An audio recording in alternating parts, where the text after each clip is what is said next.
Terlalu banyak yang baik. Tak ada yang tak baik.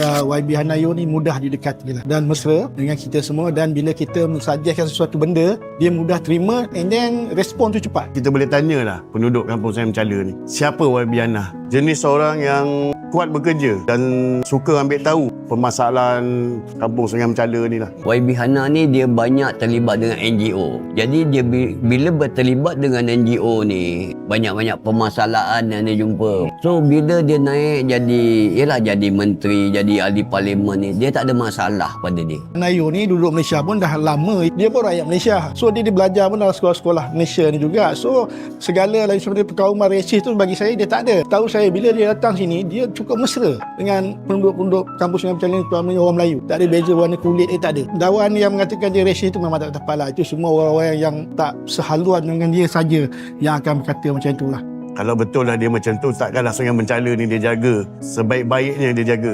Sampai YB sendiri menimbulkan hasad dia untuk menjadikan kampung Sungai Mencala ni adalah satu kampung warisan. Salah satu sumbangan yang besar pada masyarakat kampung Sungai Mencala ni. Kenapalah kita nak kena cakap dia ni akan menghancurkan bangsa Melayu? Kalau dia nak hancurkan, dia takkanlah buat macam ni kat kampung Sungai Mencala ni. Dia bukan orang macam tu sebenarnya. Bukan kita mempertahankan dia tidak apa, tapi apa yang kita selalu dengan dia bukan jadi macam tu.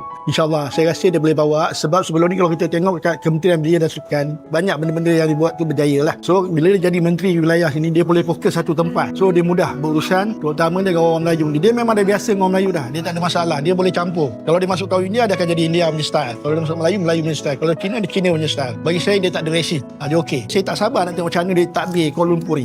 Bagi saya insyaAllah akan berjaya. Kita nakkan satu ataupun seseorang yang boleh menjalankan tanggungjawab dengan jujur, ikhlas dan tidak kira apa bangsa pun. Desas-desus yang mengatakan, oh ni besok YB akan, bila dia jadi menteri wilayah, masa tergugatlah kitanya bangsa Melayu. Jangan, benda belum berjalan, jangan kita hukum. Kita tengok dulu, selepas dia jadi menteri wilayah ni macam mana.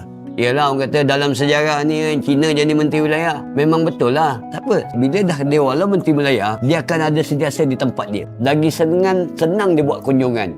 Ini nak lari Bukit Jalil, nak datang Sungai Pencala macam. Saya memandang YB ni adalah satu insan yang cukup prihatin, dan YB ni juga adalah satu insan pada saya yang ada tanggungjawab. Saya harap dia akan terus jadi macam tu sampai bila-bila lah.